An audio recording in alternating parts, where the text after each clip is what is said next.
Qué gusto saludarles. Qué bueno que vinieron al ponche. ¿Cuántos vinieron al ponche? Al aguinaldo, a los tamales. Bueno, eso será en la tarde, hoy no. En este momento no será. Sin embargo, ¿no les parece interesante que vivamos como si la Navidad fuera ponche, aguinaldos y tamales? ¿No les parece eso interesante? ¿Sabían que muchos festejan la Navidad, pero pocos tienen fe en la Navidad? Y quiero hoy compartirles la historia. Hoy es un día histórico. Quiero decirles que hoy es un día histórico porque quiero compartirles la historia de la Navidad sin censura, tal cual pasó, porque tal vez tú no la conoces y tal vez por esa razón sea que tal vez esto de la Navidad no te sea más que ponche, aguinaldos y tamales. Yo creo que puede ser mucho más que eso. Y quiero contarles acerca de cómo es que pasó esto es algo increíble, es algo inusual en la historia. Quiero que consideres esto. La historia dicen que la escriben los vencedores. ¿Cuántos saben eso, que la historia la escriben los vencedores? Que quienes hacen la historia escriben la historia. ¿Están de acuerdo? Quiero decirles acerca de Jesús que la historia de Jesús es la única en toda la historia que no la escribieron los vencedores. ¿Quién hizo esa historia? Jesús no escribió esa historia. Nota eso. Jesús no escribió su historia, Él no escribió su biografía, Él no escribió nada. No fueron los vencedores quienes escribieron la historia. En el caso de Jesús, fueron 4 testigos presenciales y oculares, 4 testigos que quiero hoy llamados los evangelios, que brevemente quiero contarles. Esos 4 evangelios, Mateo, Marcos, Lucas y Juan, 2 de ellos nos hablan del nacimiento de Jesús. Mateo nos habla del lado de María y Lucas nos habla del lado de José. Marcos es el único evangelio que no habla del nacimiento de Jesús. De hecho, así comienza el evangelio de Marcos. Marcos capítulo 1, versículo 1, así comienza. Comienzo del evangelio de Jesucristo, el Hijo de Dios. Presentación de Juan el Bautista y de ahí los milagros de Jesús, su ministerio. Nada del pesebre, nada de las ovejas, los pastores. En el caso de Juan, otro de los evangelios que no hablan de su nacimiento, y de hecho hemos visto cosas del evangelio de Juan, así es como Juan comparte acerca de Jesús. Juan no habla del nacimiento de Jesús. Juan no nos dice cómo nació Jesús. Juan nos dice por qué nació Jesús. Y esto lo hemos visto en las semanas pasadas. Quiero hablarles de lo que Juan nos dice. Él lo describe magistralmente acerca de por qué vino Jesús. Juan capítulo 1, en su versículo número 4, dice así: la palabra, hablando de Jesús, le dio vida a todo lo creado. Y su vida trajo luz a todos. Eso es increíble. La palabra, Jesús, fue quien creó todas las cosas. Es el que hace que todo exista, sustenta todas las cosas. Y es por su vida que tenemos luz. Y dice Juan en este pasaje: la luz brilla en la oscuridad y la oscuridad no ha podido contra ella. ¿Qué les parece si decimos juntos: no ha podido contra ella? Y la oscuridad,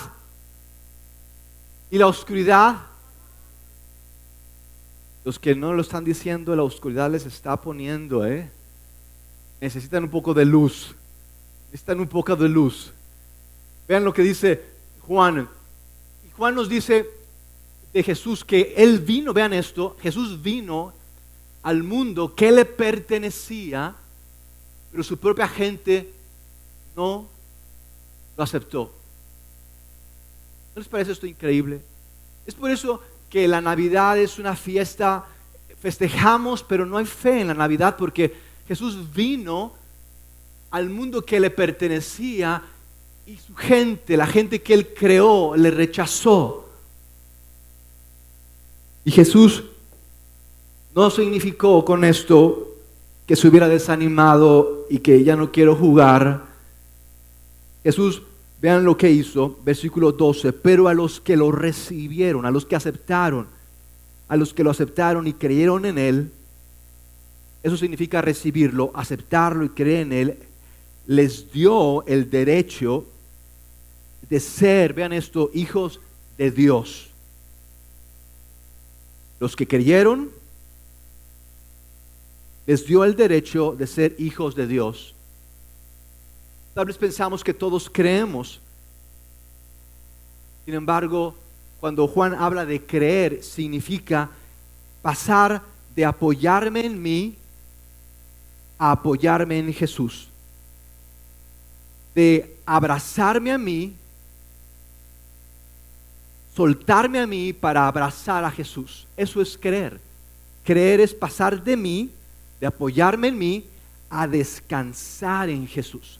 Si tú no estás depositando tu vida, si tú no estás descansando en quién es Jesús, si tu identidad no está en Jesús, pero está en ti, en lo que puedes, tienes, sabes o quieres, dice la Escritura que no creemos en Jesús. Creemos en nosotros, confiamos en nosotros, pero para poder abrazar al Salvador es necesario que tú y yo soltemos el pecado.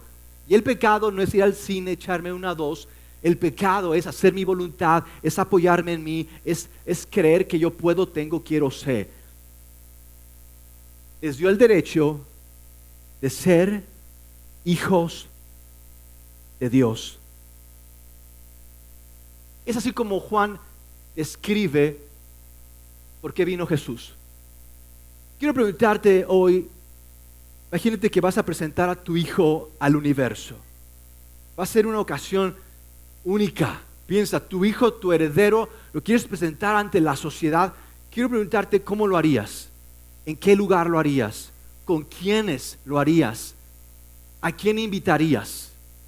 Piensa por un momento en ese momento en que tu hijo va a ser conocido. ¿A quiénes invitarían? ¿En dónde lo harían? Tal vez en un buen restaurante. Tal vez invitarían a sus amigos importantes. ¿Cómo sería la presentación de su hijo ante el mundo? Tal vez invitarían a alguna revista, algún youtuber en especial que quieran invitar. Menos el Huerve Tomorrow.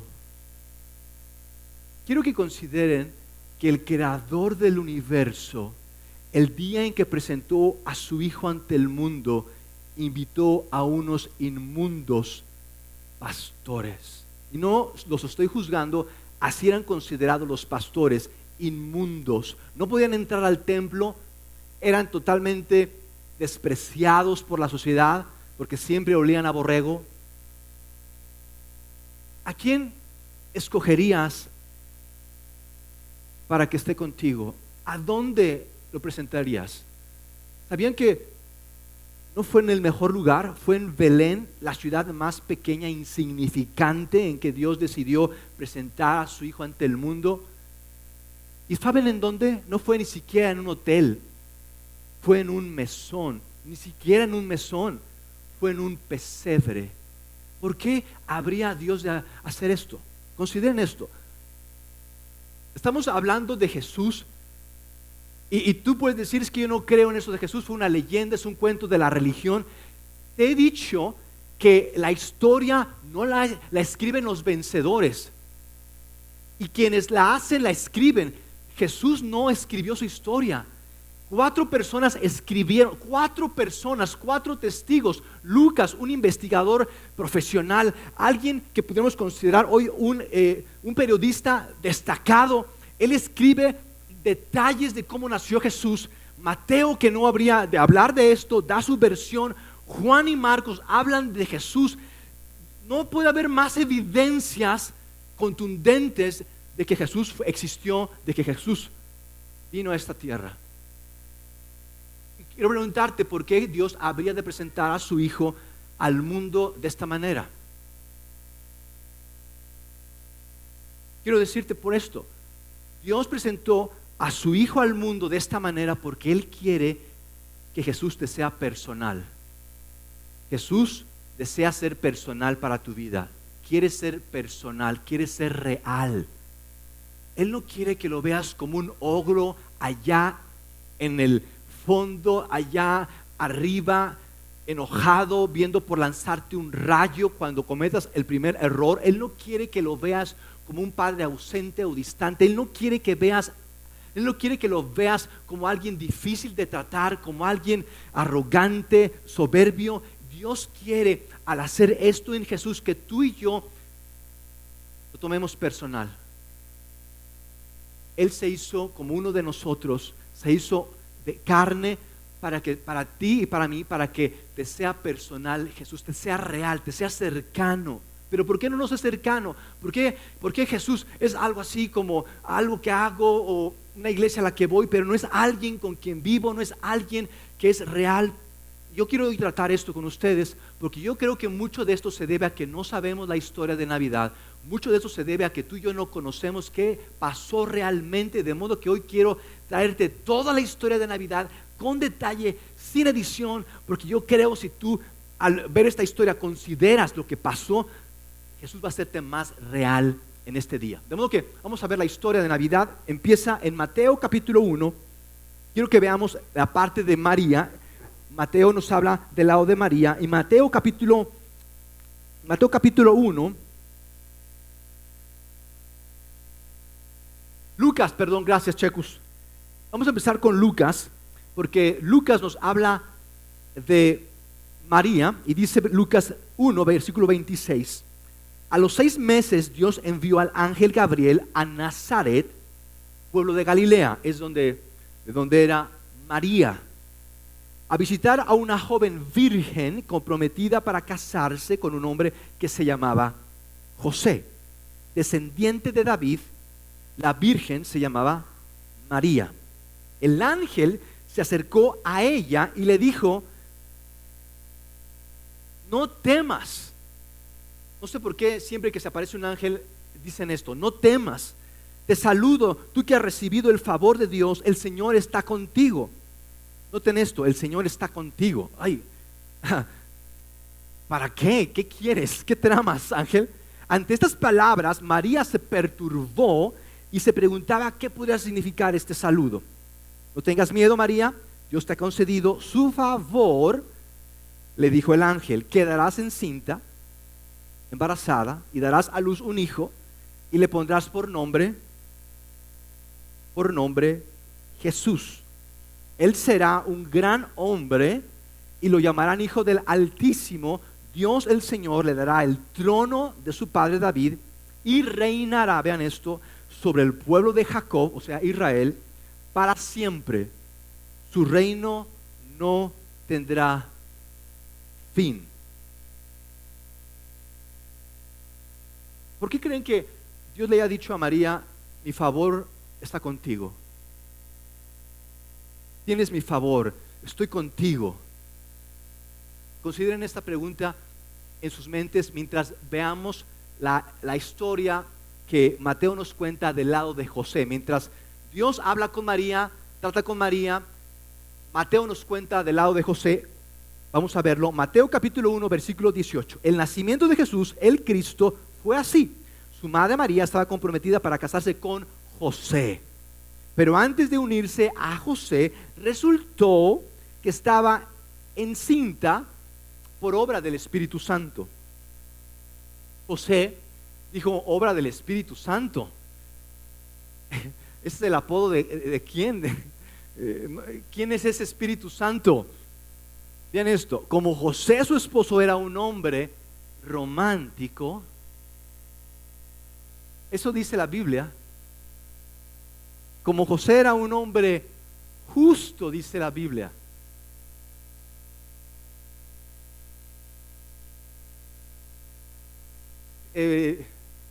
Cayeron las ventas de Navidad. Estoy viendo una merma en regalos en este momento. Como José su esposo era un hombre justo, vean esto. ¿Qué es justo? Es una persona que quiere agradar a Dios. Eso es una persona justa. Una persona justa es alguien que quiere agradar a Dios. Es mejor que romántico. ¿Cuántos quieren un hombre romántico, mujeres? ¿Cuántos quieren un hombre justo? Con el tiempo uno se da cuenta que es mejor justo, ¿verdad? Los románticos a veces no siempre se quedan en casa. Dice la escritura, y como no quería exponer, vean qué justo era José. Estás embarazada, nos íbamos a casar y estás embarazada, María. Eso no se le hace a un hombre justo. Y del Espíritu Santo ni para ir a golpearlo. Y vean esto, para no exponerla, porque José conocía a María, sabía que no era una cualquiera, sabía que era una mujer que temía a Dios, que amaba a Dios. Es por eso que el ángel le dijo, el favor de Dios está contigo. Yo sé quién eres, María. Si le hubiera dado esta chance a Madonna, no sé si Jesús hubiera sido Jesús. Yo sé quién eres, María. Y yo quiero ahorita responderles poco a poco esa pregunta que les hiciera. ¿Por qué habrá escogido Dios a María? Escuchen esto. Dios no busca personas perfectas. Dios busca gente dispuesta. Dios no busca personas perfectas. Dios busca personas dispuestas. Y María estaba dispuesta a todo para hacer la voluntad de Dios. De igual manera José. Dice el versículo 20, José resolvió divorciarse de María en secreto para que no quiero, porque en aquellos tiempos si sabían, si se daban cuenta que estaba embarazada antes de casarse, las apedreaban, las mataban.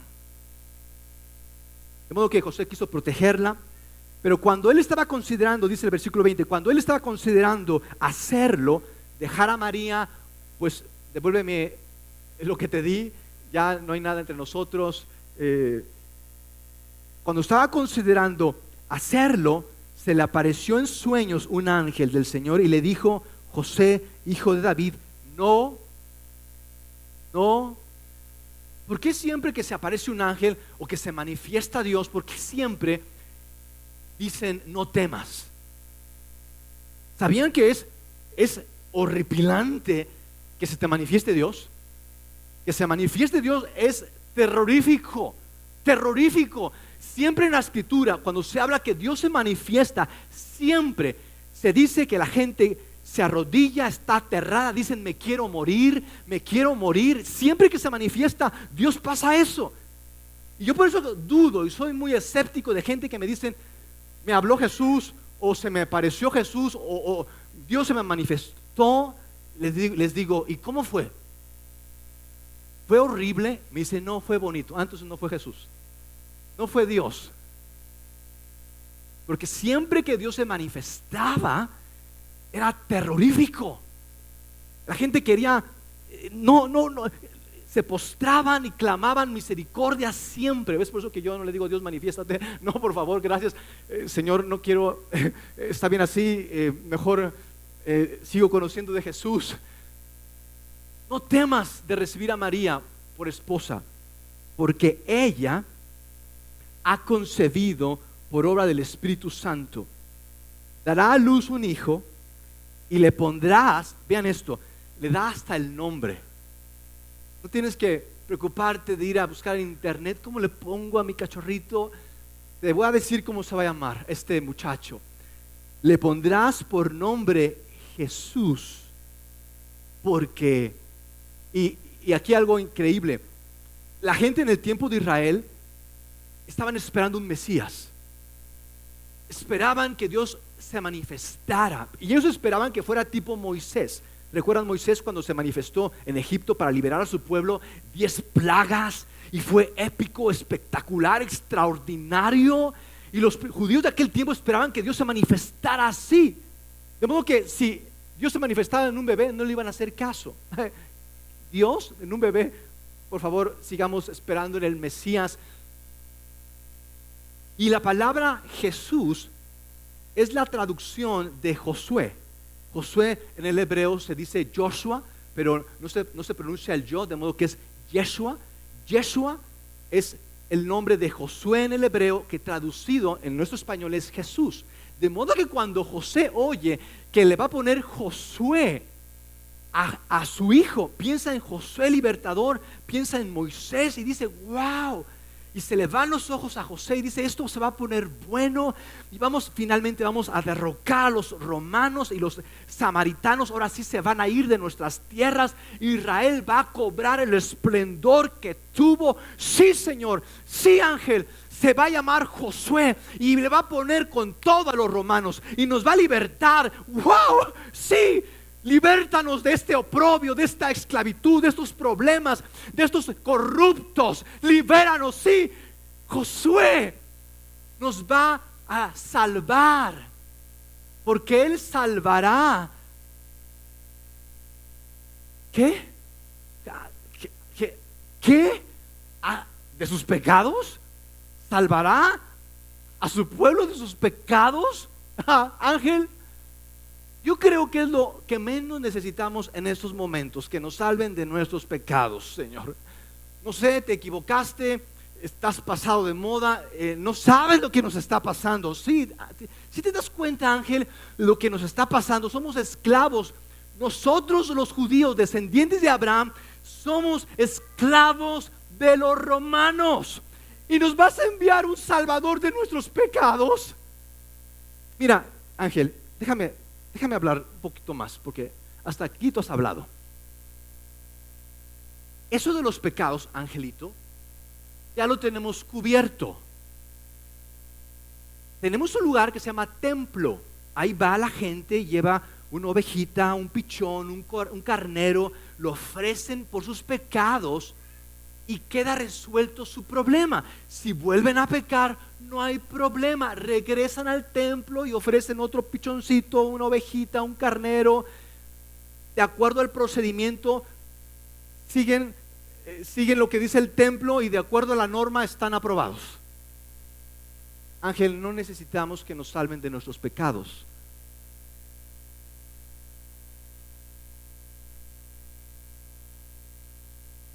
Quiero preguntarles, ¿será que muchos de nosotros le estamos orando, le estamos sirviendo y estamos siguiendo a un Jesús que no va a hacer lo que esperamos que haga?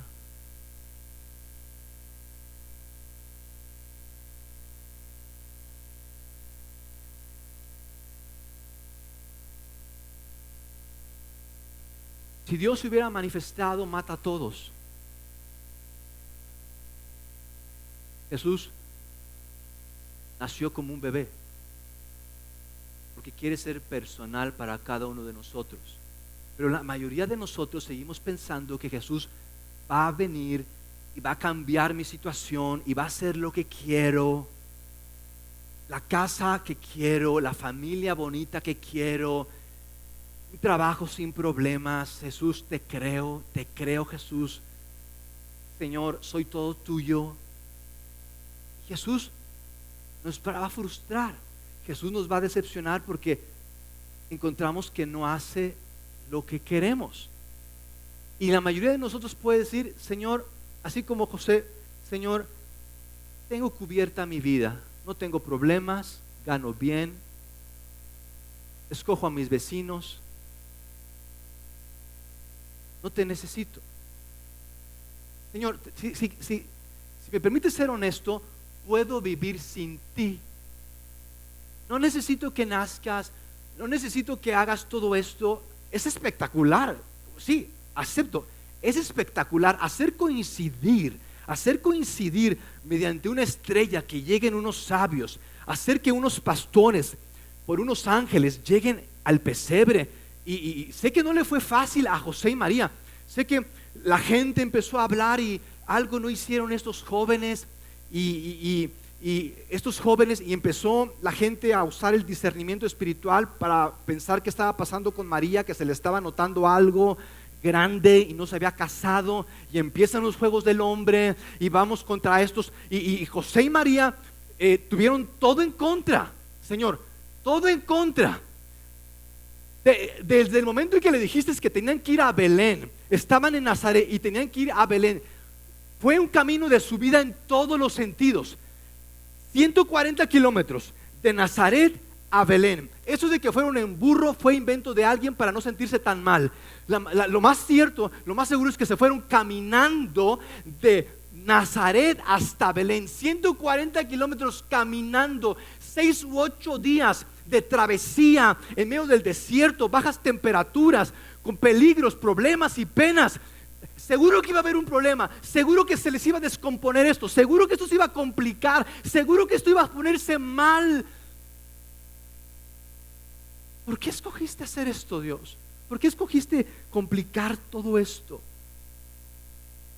¿Por qué simplemente no te apareces, resuelves mis problemas, me das la persona que quiero, el trabajo que anhelo y cambias mi vida? Para eso viniste, ¿no, Jesús? No conoces la historia, no conoces al Jesús. Te vendieron el Jesús de Hollywood, te vendieron a Santa Claus, pero no conoces a Jesús. José y María, yo creo que cuando llevaban el día sexto, ya no aguantaban sus pies, ya no se aguantaban ellos. Yo creo que se decían: oye, acuérdate lo que nos dijo el ángel. Acuérdate lo que nos dijo el ángel. Esto es incómodo. Y vean, esto es increíble porque Lucas, estamos en Mateo, pero vean lo que pasa. Lucas nos cuenta una parte increíble de esta historia. Lucas capítulo 2, en su versículo 1, dice el evangelio. Esto es increíble. Tú vas a decir: esto no puede ser, no puede ser. Lucas 2, versículo 1. Por aquellos días, esto de José y María, que todo esto que hemos visto, por aquellos días, Augusto César, ¿recuerdan la semana pasada que les hablé de Octavio, sobrino de Julio César? Julio César fue quien instauró la República Romana. Su sobrino Octavio, que llegó a ser César Augusto, fue el primer emperador romano. Mis amigos, esto no es un cuento, esto no es alguien que lo inventó y se puso a pensar qué ciudad le pongo. Esto pasó. Por aquellos días, Augusto César decretó que se levantara un censo en todo el imperio romano. Así que iban todos a inscribirse, cada cual a su propio pueblo. También José, que era descendiente del rey David, subió de Nazaret, ciudad de Galilea, a Judea, de Judea a Belén, ciudad de David. Y mientras estaban allí, se les cumplió el tiempo. O sea, María iba a dar a luz. Así que dio a luz a su hijo primogénito, lo envolvió en pañales y lo acostó en un pesebre, porque no había lugar para ellos en la posada. Y yo me enojo con Dios porque no me dieron aguinaldo. Eso no significa que no lo vayas a denunciar en el tribunal o ante las autoridades correspondientes. Pero yo quiero preguntarte: ¿por qué cosas te enojas? ¿Por qué cosas te decepcionas?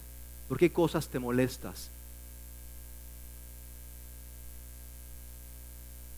Esa misma noche, unos pastores estaban cuidando sus ovejas cerca de Belén. Sucedió que un ángel del Señor se les apareció, la gloria del Señor les envolvió, y vean esto, siempre pasa lo mismo, y se llenaron de... El ángel les dijo: no teman, porque aquí les doy nuevas de gran gozo, que será para todos. Vean esto, para todos. Su sugar daddy va a venir. Eso dice. Eso dice. Tu Salvador. Yo no quiero un Salvador, Señor. Yo quiero un coach que me diga cómo sacarle el máximo potencial a mi vida. Yo quiero un líder o un político, un presidente. Pero un Salvador, te equivocas otra vez, Dios. Ni coach, ni líder, ni político. Salvador. Salvador. Si yo siempre me salvo de todas, yo no necesito que me salven. Yo siempre busco la manera, le encuentro el modo, yo siempre tengo la mejor estrategia. ¿Y tú quieres un Salvador? Un Salvador acaba de nacer. en Belén es Cristo el Señor.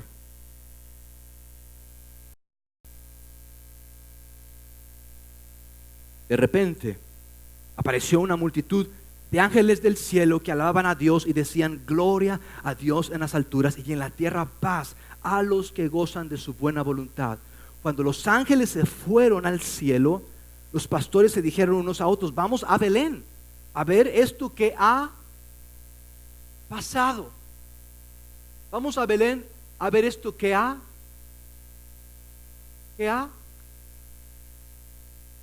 pasado. Pero la mayoría vemos y vamos por la vida porque nos pase algo, y lo que ha pasado, mis amigos, esto pasó. Dios se hizo hombre. Dios se hizo hombre para que hombres no querramos ser Dios, queriendo controlar, creyendo que no necesitamos que alguien nos salve. Dios se hizo hombre para que hombres no quieran controlar y creer que pueden manejar sus circunstancias. Algo ha pasado. Mis amigos, el cristianismo, si tú quieres buscarle peros al cristianismo, el cristianismo es más robusto de lo que te imaginas, porque todas las religiones te van a decir: haz lo que tú creas mejor y apóyate en tus buenos sentimientos y ten un buen corazón. Pero el cristianismo no es acerca de eso. El cristianismo es acerca de lo que pasó. Esto sucedió, esto es historia, esto es acerca de algo que dividió la humanidad, que dividió la historia. Jesús se hizo un hombre. Dios se hizo un hombre. Esto pasó. Para cuando te digan: no, eso es una fábula, es una leyenda, tú crees en mitos, lo que tú no sabes, tú puedes responder: lo que tú no sabes es que tú no sabes historia. Demasiado Netflix te va a alejar de la historia. Le puedes decir lo que ha pasado y de que el Señor nos ha dado a conocer. Vamos a Belén. Así que fueron deprisa y encontraron a María y a José y al niño que estaba acostado en el pesebre. Cuando vieron al niño, contaron todo lo que les habían dicho acerca de él. María, por su parte, guardaba todas estas cosas en su corazón y meditaba acerca de ellas. Quiero preguntarles: ¿por qué no nos es personal Jesús? ¿Por qué no nos es real lo que ha hecho? Jesús vino, Dios envió a Jesús como hombre. Dios se hizo un hombre para que nosotros seamos como Jesús. Dios envió a Jesús para que tú y yo seamos como Jesús, seamos más compasivos, menos controladores, menos consumidores. Dios se hizo un hombre para que tú y yo seamos como Jesús, para que vivamos a la luz de quién es Él y no a la oscuridad de quienes otros quieren que seamos. Dios se hizo hombre en Jesús para que tú y yo veamos al perfecto hombre que pagó por nuestros pecados para que fuéramos perdonados. Amigos, en tanto que tú y yo no tengamos perdón, tú y yo vamos a vivir por pasiones, posesiones en esta vida, preferencias.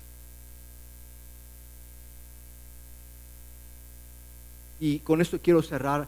Este es el versículo magistral con el que yo creo que no es el pesebre, es este versículo el que nos habla de la Navidad, de qué es la Navidad. Y es Juan capítulo 3, versículo 16. Porque tanto amó Dios al mundo que dio a su único hijo. Vean esto, a su único hijo. Dios dio a su único hijo para que en Jesús tú y yo podamos ser hijos de Dios. Dios dio a su único hijo para que pecadores puedan llegar a ser hijos de Dios. Criaturas pecadoras puedan ser perdonadas. Fue por eso que Jesús vino. Dio a su único hijo para que todo el que cree, vean esto, todo el que cree, no el que sabe, no el que va a la iglesia, el que cree es alguien que finalmente ha dejado de correr para descansar en lo que fue hecho, porque esto pasó.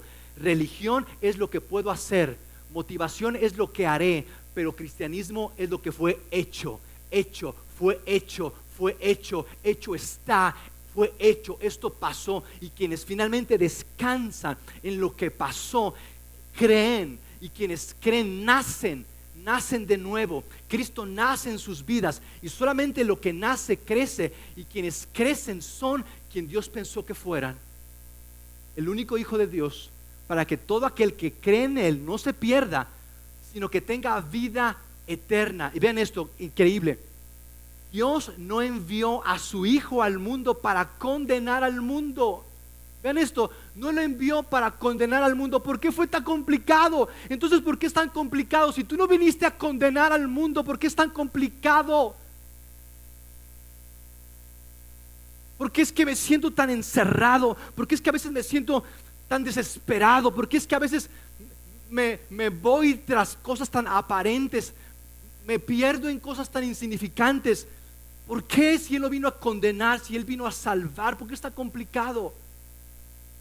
Porque nuestro mayor, escuchen, con eso concluyo, nuestro mayor problema es el pecado.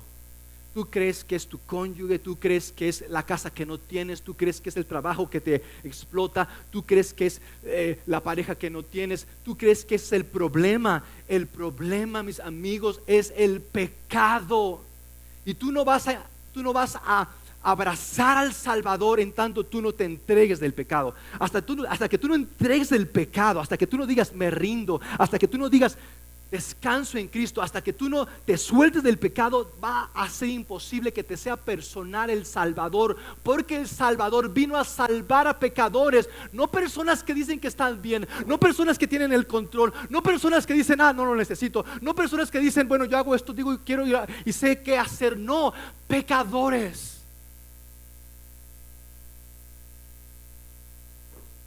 Y si Él te es personal, Él va a ser tu prioridad sobre todas las cosas, sobre todas las circunstancias. Si Él te es personal, Él va a ser tu prioridad. ¿Qué les parece si nos ponemos de pie? ¿Qué les parece si oramos? ¿Qué les parece si hablamos con Dios?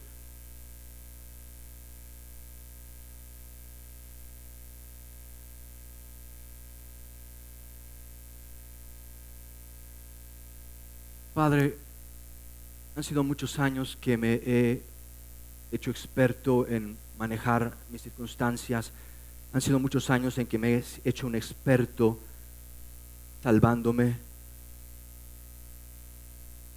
Y eso es justamente el pecado. Y el pecado me distancia, el pecado me separa. El pecado no me va a hacer creer.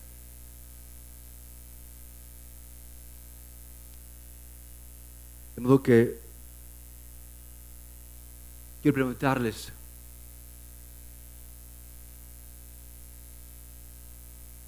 ¿cuántos están luchando con el pecado? Luchando con Dios, luchando por querer hacer su voluntad, por yo sé lo que hago, no me digas. Para eso vino Jesús, para eso Él se hizo un hombre. Él no está en el cielo regañándote, Él no está diciéndote lo que tienes que hacer, no. Él se hizo un hombre porque quiere que sea personal la relación que tengas con Él. Él no quiere más sacrificios y que te portes bien y que le eches ganas. Eso es religión. Cristianismo fue hecho. Yo lo hice por ti, me hice un hombre para que tú sepas qué es ser un hombre, para que tú sepas cómo vivir, para que tú sepas lo que he hecho por ti. Y Él vivió la vida que no hemos vivido y murió la muerte que merecíamos. Él fue a la cruz siendo perfecto, siendo el Hijo de Dios, fue a la cruz a morir por nuestros pecados, porque no habíamos vivido la vida que Dios quería, y Él se ofreció para morir la muerte que merecíamos. Fue a la cruz, pero la cruz fue testigo de su amor. Murió y la tumba no pudo detenerlo, y resucitó y venció la muerte y venció el pecado y venció la enfermedad, y está sentado a la diestra de Dios y promete volver otra vez, ya no como un bebé, promete volver otra vez, pero ahora como un juez, para juzgar a todos los hombres,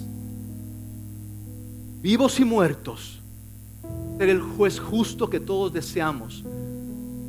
Pero si tú hoy no sueltas el pecado, soltarlo y enfrentarlo como enfrentamos las injusticias, ¿crees que nos dará gusto cuando venga como un juez?